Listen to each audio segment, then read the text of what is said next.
Estado de México es la tierra de los volcanes. Está vigilado por el Nevado de Toluca, por el Popocatépetl y por el Iztaccíhuatl. Tiene lagos que ya no existen, ríos convertidos en drenajes, ciudades construidas sobre humedales y pueblos trepados en laderas inestables. Es el estado más poblado del país, con más de 17 millones de habitantes, y esa densidad convierte cualquier desastre en tragedia multiplicada. 10 veces la tierra, el agua o el fuego le recordaron a la gente que vivir aquí nunca ha sido barato. Soy un viejo que ya caminó lo suficiente como para saber que el progreso no protege contra la naturaleza. Venga, suscríbete que te lo cuento todito. Número 10. La erupción del volcán Xitle, el día en que Cuicuilco quedó sepultada bajo la lava. Hace unos 1700 años, cuando el Estado de México todavía no existía como tal, y el Valle de México era un conjunto de lagos y ciudades antiguas, un pequeño volcán, ubicado al sur de lo que hoy es la capital mexiquense, decidió despertar. El Xitle es un volcán monogenético, de los que nacen una sola vez, hacen su trabajo y se apagan para siempre. Pero ese único episodio eruptivo fue suficiente para cambiar la geografía y la historia del centro del país. La lava del Xitle fluyó por kilómetros hacia el norte y el oeste, cubriendo una superficie enorme del sur del valle y sepultando por completo a Cuicuilco, que en aquel entonces era una de las ciudades más importantes de Mesoamérica. Cuicuilco era una ciudad con una pirámide circular impresionante, con miles de habitantes y con un sistema agrícola avanzado para su época. Cuando la lava del Xitle llegó, no hubo nada que hacer. Los habitantes huyeron hacia otras zonas del valle, particularmente hacia el norte, donde muchos historiadores creen que contribuyeron a la fundación y al crecimiento de Teotihuacán. La erupción tuvo consecuencias que trascendieron su momento geológico. Desplazó poblaciones enteras, modificó el régimen hidrológico del valle, alteró los ecosistemas lacustres y dejó una capa de basalto de hasta 10 metros de espesor sobre lo que había sido tierra fértil. Hoy los restos de Cuicuilco están parcialmente visibles bajo las lavas del Pedregal, en la frontera entre la Ciudad de México y el municipio mexiquense de Tlalpan. Los arqueólogos han excavado solo una pequeña parte del sitio porque el resto está enterrado bajo basalto imposible de remover. La lava del Xitle también determinó la geografía futura del suroeste del Valle de México, incluyendo zonas que hoy corresponden a municipios del Estado de México como Huixquilucan y partes de Naucalpan. Esta erupción se considera uno de los desastres naturales más transformadores de la historia prehispánica del centro del país, y su huella sigue presente en el paisaje que vemos todos los días sin saberlo. Los geólogos han datado los depósitos de lava del Xitle mediante técnicas de carbono 14 y han reconstruido la secuencia eruptiva con bastante precisión. Se sabe que fue una erupción estromboliana prolongada, con varios episodios separados por semanas o meses de calma aparente. Lo que hace especialmente interesante al Xitle, desde el punto de vista del riesgo actual, es que el campo volcánico de la Sierra de Chichinautzin, al que pertenece, sigue considerado activo. Cualquier nuevo volcán monogenético podría nacer en cualquier parte del sur del Valle de México, en zonas que hoy están densamente pobladas, sin ninguna advertencia previa que permita una evacuación planificada. La historia geológica de la región lo dice claramente. El Xitle no fue el primero ni será el último. Número 9. La Gran Nevada de 1967, cuando el altiplano amaneció blanco. La madrugada del 11 de enero del año 1967, una masa de aire polar combinada con una depresión aislada en niveles altos provocó un fenómeno que los habitantes del Estado de México y del Valle de México no olvidarían jamás. Empezó a nevar. Y no fue una nevada simbólica, ni un polvo decorativo. Fue una nevada de verdad, con copos cayendo durante horas y acumulaciones que en algunas zonas altas del estado alcanzaron los 50 centímetros, con reportes en sierras cercanas que hablaban de hasta 1 metro de espesor. Las carreteras se cerraron. La Policía Federal de Caminos atravesó patrullas para bloquear la autopista México-Toluca a la altura de La Venta, donde se reportaron deslaves y donde el pavimento congelado se había vuelto intransitable. Los municipios de Huixquilucan, Naucalpan, Ocoyoacac, Lerma y toda la zona montañosa del estado amanecieron cubiertos de blanco, con temperaturas que llegaron a los 4 grados bajo cero. Los postes del telégrafo, los hilos de comunicación, los techos de lámina y los cerros enteros se vistieron de nieve. Los habitantes que nunca habían visto nevar en su vida salieron a las calles a tocar el fenómeno con sus propias manos. Pero la belleza de la nevada venía acompañada de consecuencias brutales. El río de los Remedios, que drena la zona norte del valle, se desbordó por la combinación de lluvia y nieve derretida, afectando colonias de lo que hoy es Ecatepec. Cientos de indigentes murieron por hipotermia en las calles. Hubo intoxicaciones masivas por gas carbónico porque la gente prendía anafres dentro de sus casas para calentarse. Se registraron apagones en todo el altiplano, vuelos cancelados, choques en cadena por el hielo, árboles caídos sobre viviendas y hasta riñas violentas causadas por guerras de bolas de nieve. La infraestructura no estaba preparada para el frío extremo. Las casas de lámina se vencieron bajo el peso de la nieve y los cultivos de hortalizas, frutas y flores del valle quedaron destruidos. Los daños agrícolas se sintieron durante meses. Los productores de flor de corte de Tenancingo, Villa Guerrero y Coatepec Harinas perdieron invernaderos enteros. Los ganaderos del norte del estado reportaron muertes masivas de reses y borregos. La nevada de 1967 no mató a miles de personas, pero fue la demostración más clara de que el Estado de México es extremadamente vulnerable a los extremos climáticos cuando estos se presentan, y que una infraestructura diseñada para clima templado se viene abajo cuando la naturaleza decide salirse del guión. Número 8. El derrumbe del Cerro del Chiquihuite, la ladera que se desplomó sobre Tlalnepantla. El 10 de septiembre del año 2021, a las 14:30, sin aviso previo para la mayoría de los vecinos, aunque con advertencias técnicas que nadie atendió a tiempo, una sección del Cerro del Chiquihuite se desgajó sobre la colonia Lázaro Cárdenas, en el municipio de Tlalnepantla de Baz. Rocas de hasta 6 metros de diámetro y 200 toneladas de peso cayeron sobre 4 viviendas de la calle Chimalhuacán, sepultándolas completamente junto con las personas que estaban adentro. El Cerro del Chiquihuite es un accidente geográfico que marca la frontera entre la alcaldía Gustavo A. Madero de la Ciudad de México y el municipio de Tlalnepantla. Durante décadas fue explotado como cantera para la extracción de piedra usada en la construcción, lo que dejó laderas cortadas verticalmente, sin la estabilidad natural que tendrían si no hubieran sido intervenidas por el hombre. Sobre esas laderas se permitió la urbanización irregular durante décadas. Miles de familias construyeron sus casas al pie del cerro sin estudios geológicos, sin permisos adecuados y sin conciencia del riesgo que corrían. Las lluvias de agosto y septiembre de 2021 saturaron las rocas y reblandecieron las matrices arcillosas que mantenían los bloques en su lugar. Vecinos de la zona habían reportado caídas menores de piedras los días 7 y 8 de septiembre, pero las autoridades municipales no evacuaron el área. Cuando ocurrió el desgaje mayor el 10, 4 personas murieron bajo los escombros. La estudiante universitaria Mariana murió casi de inmediato. Su hermana Jessica sobrevivió. La pequeña Mía Mayrín, de 3 años, fue encontrada bajo una roca de 200 toneladas 4 días después del derrumbe. Los cuerpos de su madre Paola, de 22 años, y su hermano Dylan, de 5, aparecieron 11 días después, tras 260 horas continuas de búsqueda con binomios caninos de la Marina. Las consecuencias del derrumbe fueron más allá de las 4 víctimas mortales. 354 familias tuvieron que ser evacuadas. Las autoridades prometieron reubicaciones que años después siguen sin cumplirse en su totalidad. Las extracciones ilegales de piedra continuaron en otras secciones del cerro. 4 años después de la tragedia, los riesgos siguen vigentes. El Chiquihuite dejó al desnudo la corrupción urbanística que permitió durante décadas que miles de personas vivieran al pie de un cerro inestable, sin que ninguna autoridad hiciera nada hasta que los muertos obligaron a actuar. Número 7.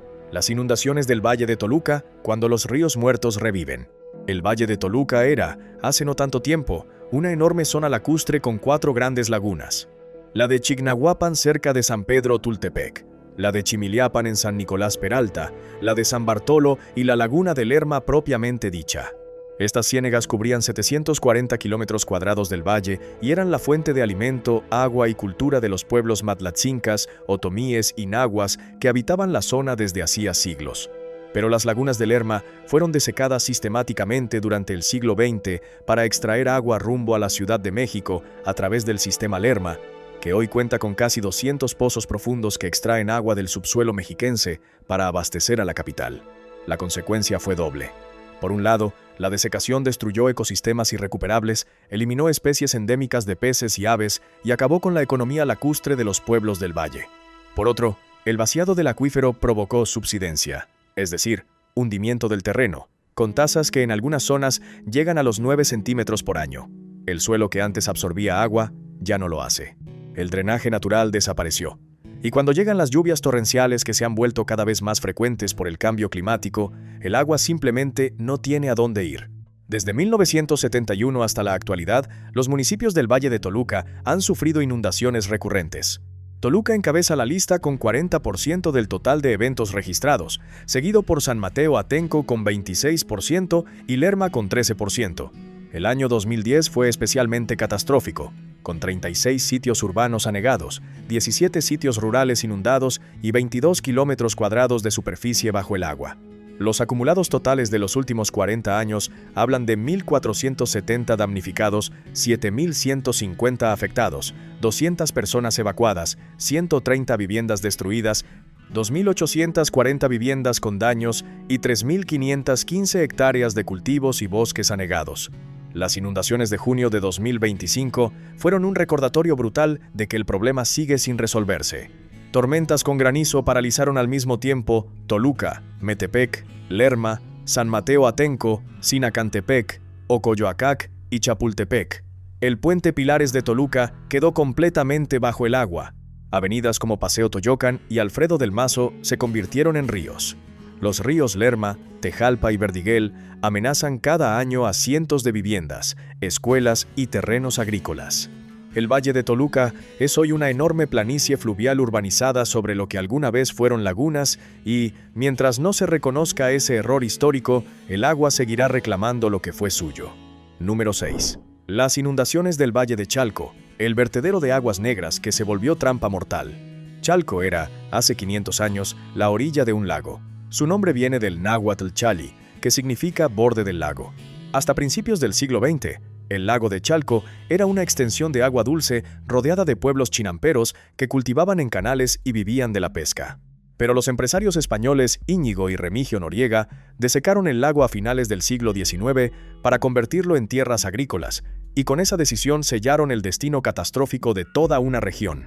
Durante el siglo XX, y especialmente durante el boom migratorio de las décadas de los 70 y 80, el antiguo lecho del lago se fue llenando de asentamientos irregulares. El entonces presidente Carlos Salinas de Gortari lanzó ahí su Programa Nacional de Solidaridad y el municipio de Valle de Chalco Solidaridad se creó oficialmente en 1994. Se vendieron 42,000 propiedades sin servicios públicos, sin drenaje adecuado, sin planificación urbana, a familias humildes que buscaban un lugar donde vivir. Lo que nadie les dijo fue que estaban comprando terrenos hundidos, con subsidencias de hasta 40 centímetros por año, al lado de un canal de aguas negras llamado La Compañía. El canal de La Compañía recoge las aguas residuales de los municipios de Chalco y Valle de Chalco Solidaridad, más parte de la Ciudad de México. Es literalmente un río de aguas negras a cielo abierto. Y sus muros de contención se han fracturado en múltiples ocasiones, convirtiendo al municipio en un vertedero humano.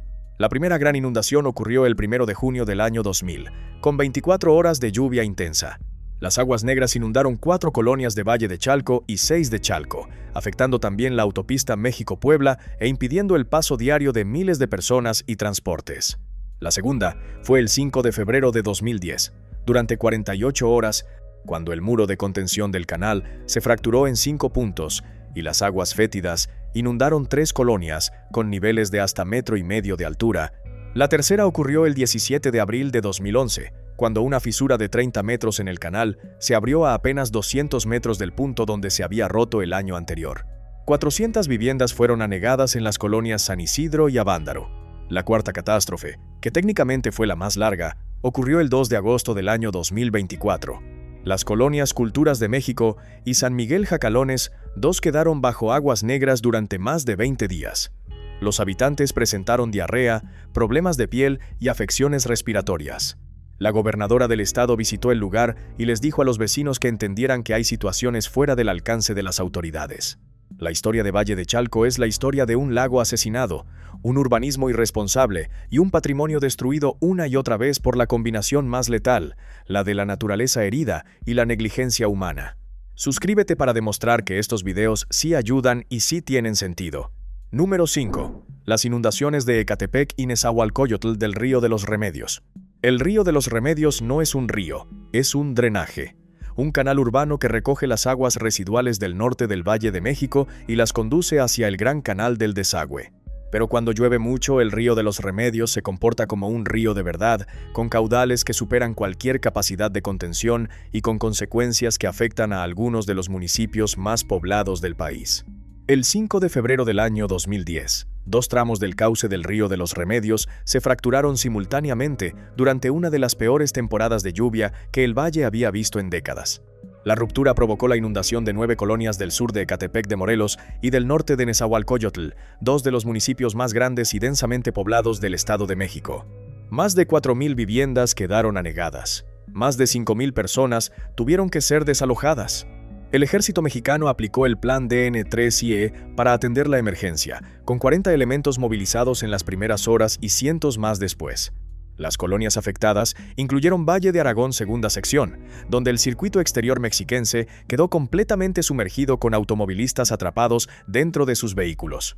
Imágenes que dieron la vuelta al país mostraban personas siendo rescatadas en lanchas inflables por entre aguas negras que arrastraban muebles, automóviles y cadáveres de animales. El gobernador del estado solicitó apoyo federal extraordinario. 585 planteles escolares suspendieron clases en todo el Estado de México. Hubo volcaduras en la autopista Chamapa-Lechería, que dejaron un muerto y 2 heridos. El problema de fondo es que Ecatepec, Nezahualcóyotl y los municipios vecinos están construidos sobre lo que fue el lecho del lago de Texcoco, una extensión de agua que los aztecas habían aprendido a domesticar con diques y canales, pero que los españoles desecaron sistemáticamente después de la conquista para evitar las inundaciones periódicas de la Ciudad de México. El resultado fue un suelo salino, poroso, propenso al hundimiento y con un nivel freático tan alto que cualquier lluvia fuerte hace que el agua reaparezca donde antes estaba. Las inundaciones del 2010 fueron solo el episodio más visible de un problema crónico que sigue sin resolverse y que cada temporada de lluvias amenaza a más de 5 millones de habitantes de la zona oriente de la metrópoli. Número 4. La erupción del Popocatépetl en diciembre del año 2000. El Popocatépetl es uno de los volcanes más activos de todo el continente americano. Tiene 5,426 metros sobre el nivel del mar. Está vigilado desde un cráter que durante siglos ha sido símbolo sagrado para las culturas prehispánicas, y se sienta justo entre los estados de Puebla, Morelos y México, lo cual significa que cualquier actividad suya afecta directamente a los municipios mexiquenses de Amecameca, Atlautla, Ecatzingo, Ozumba, Tepetlixpa, Ayapango, Tlalmanalco y Juchitepec, entre otros. Después de 70 años de relativo silencio, el Popocatépetl despertó el 21 de diciembre del año 1994. Aquella primera emisión de ceniza provocó la evacuación de 30,000 personas de las poblaciones más vulnerables. Pero la verdadera prueba llegó en diciembre del año 2000. El 15 de ese mes, las autoridades del Centro Nacional de Prevención de Desastres detectaron una tasa de emisión de lava y un tamaño de domo que no se habían registrado en toda la fase eruptiva moderna.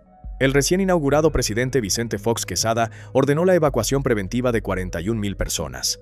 Entre el 18 y el 19 de diciembre del 2000, el Popocatépetl tuvo la erupción más violenta de su historia reciente.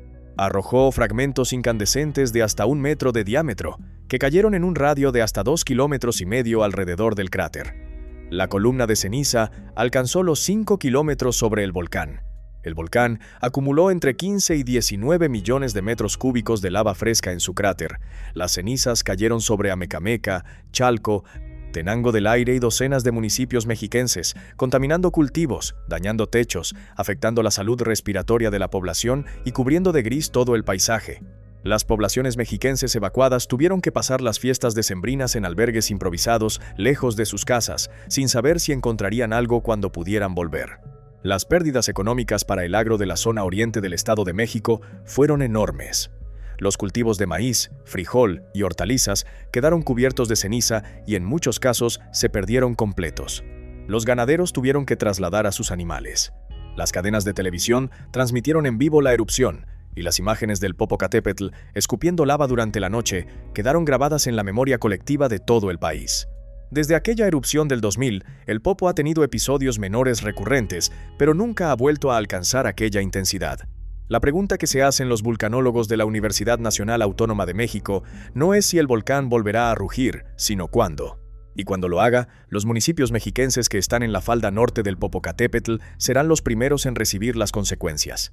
El mapa actualizado de peligros elaborado por el CENAPRED identifica 18 municipios ubicados en un radio de 15 kilómetros alrededor del coloso, de los cuales una parte importante pertenece al Estado de México. Los flujos piroclásticos, los lahares y las caídas de ceniza de una erupción mayor afectarían directamente a poblaciones como Amecameca, Tlalmanalco, Atlautla y Ecatzingo, con consecuencias que serían mucho peores que las del año 2000, simplemente porque la población se ha duplicado en estas zonas durante los últimos 25 años. Número 3. El sismo del 19 de septiembre del año 2017, la réplica trágica de una fecha maldita. 32 años después del sismo que había marcado para siempre la historia del país, exactamente el mismo 19 de septiembre, a las 13 horas con 14 minutos del año 2017, un terremoto de magnitud 7.1 sacudió el centro de México.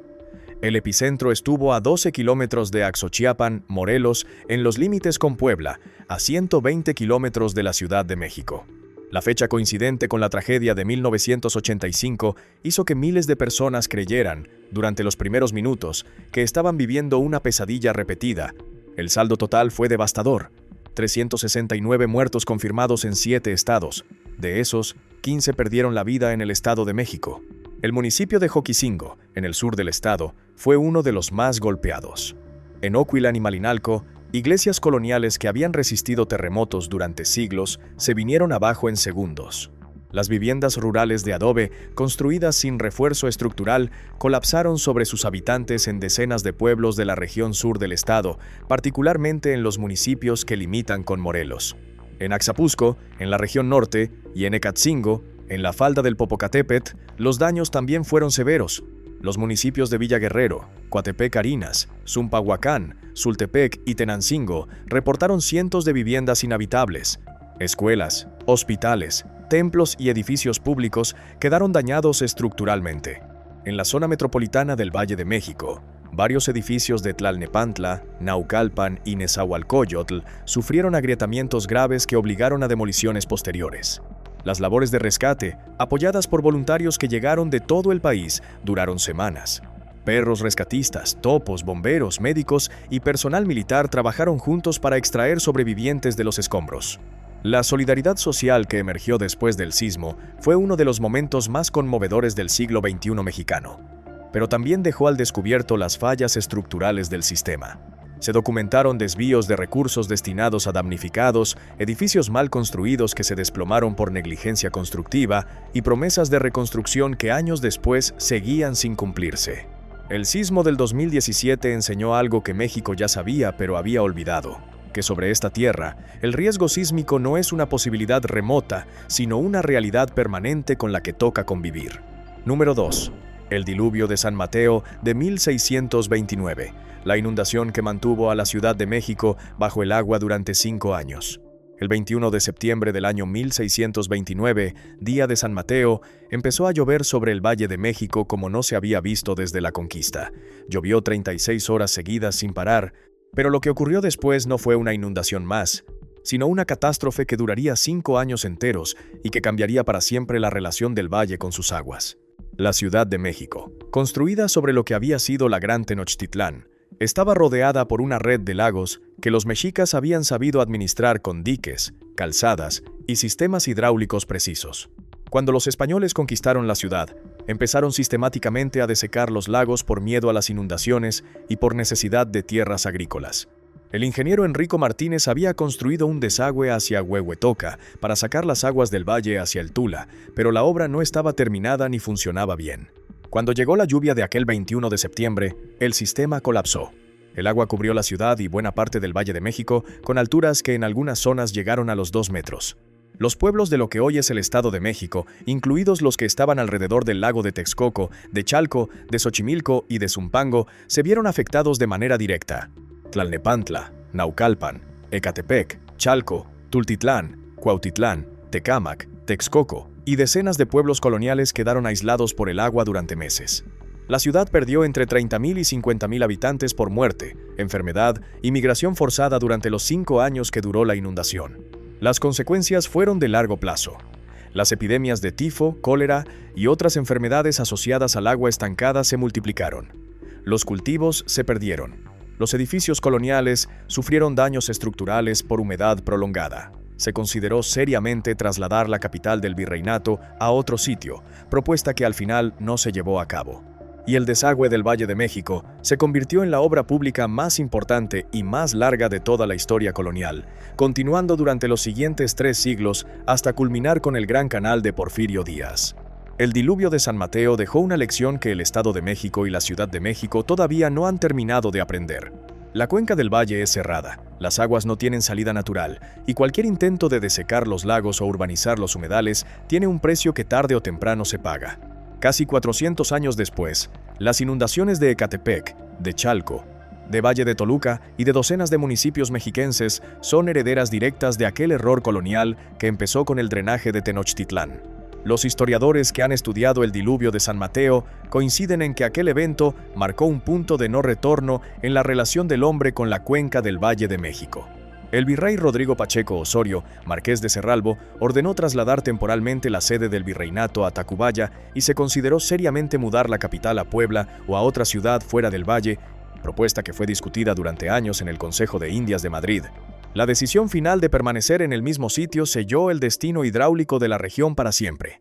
El desagüe del Valle de México, que empezó como solución temporal, terminó convirtiéndose en una obra de ingeniería de casi 4 siglos de duración, con etapas sucesivas bajo el virreinato, la independencia, el porfiriato y el siglo XX. El Gran Canal del Desagüe, el drenaje profundo y el túnel emisor oriente son los descendientes modernos de aquel primer intento de Enrico Martínez por sacar las aguas del valle. Número 1. El terremoto del 19 de septiembre de 1985, la catástrofe que redefinió a México. Y llegamos al número 1, al que todo el país conoce, al que marcó un antes y un después para varias generaciones. El jueves 19 de septiembre del año 1985, a las 7:19, un terremoto de magnitud 8.1 sacudió el centro, sur y occidente de México. El epicentro estuvo frente a las costas de Michoacán, cerca de Lázaro Cárdenas. Las ondas viajaron cientos de kilómetros hasta llegar al Valle de México, donde encontraron las condiciones perfectas para un desastre. Suelo blando, antiguo lecho de lago, frecuencias de resonancia que amplificaron la sacudida. El día siguiente, el 20 de septiembre a las 7:38 de la noche, una réplica de magnitud 7.6 derribó lo que el primer sismo había dejado tambaleando. Aunque la Ciudad de México se llevó la peor parte, el Estado de México no salió indemne. 15 personas murieron oficialmente en territorio mexiquense, en los municipios que forman parte de la zona conurbada de la capital. Miles de viviendas sufrieron daños en Tlalnepantla, Naucalpan, Ecatepec, Nezahualcóyotl, Cuautitlán y otras demarcaciones.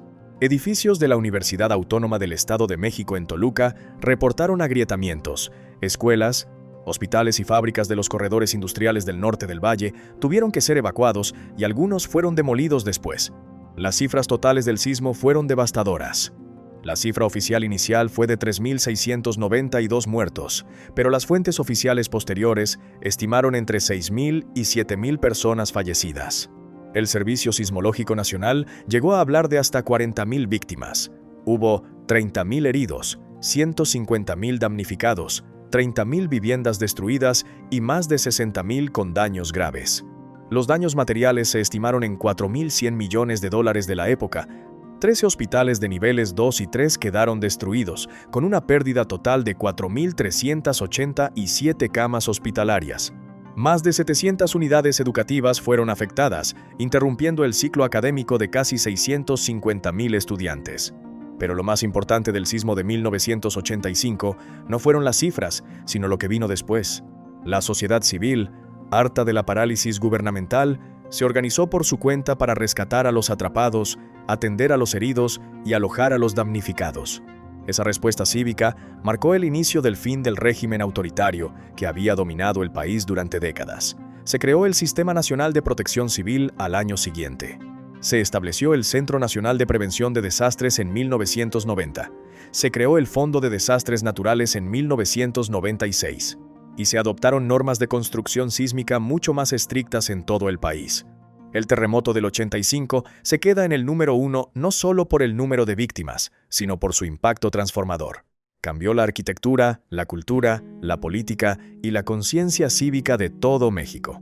El Estado de México, como parte integral de la zona metropolitana del Valle de México, cargó con su parte del duelo y aprendió que vivir en una cuenca sísmica sobre suelo lacustre exige un nivel de responsabilidad que durante décadas nadie había querido asumir. Los daños del sismo de 1985 tuvieron también un componente migratorio que transformó el mapa mexiquense. Miles de capitalinos desplazados por los derrumbes en colonias como Roma, Condesa, Tlatelolco y Centro se mudaron a municipios como Ecatepec, Naucalpan, Tlalnepantla, Chalco y Nezahualcóyotl, buscando vivienda accesible. Esa migración masiva aceleró el crecimiento urbano desordenado del Estado de México y sentó las bases de los problemas que hoy vemos en Valle de Chalco, Valle de Toluca y los municipios conurbados. En cierto sentido, los desastres posteriores que hemos ido repasando en este conteo son hijos directos del terremoto del 85, porque fue ese sismo el que empujó a la urbanización acelerada sobre humedales, lechos de lago y laderas inestables donde los riesgos siguen sin resolverse 4 décadas después. Estos son los 10 desastres que marcaron la historia del Estado de México. 10 veces en las que la tierra, el agua o el fuego le recordaron a la entidad más poblada del país que el progreso económico no compra seguridad geológica. Soy un viejo que ya caminó lo suficiente como para saber que las catástrofes no se olvidan, pero tampoco se previenen todo lo que se debería. Y esa es quizá la lección más cara de todas.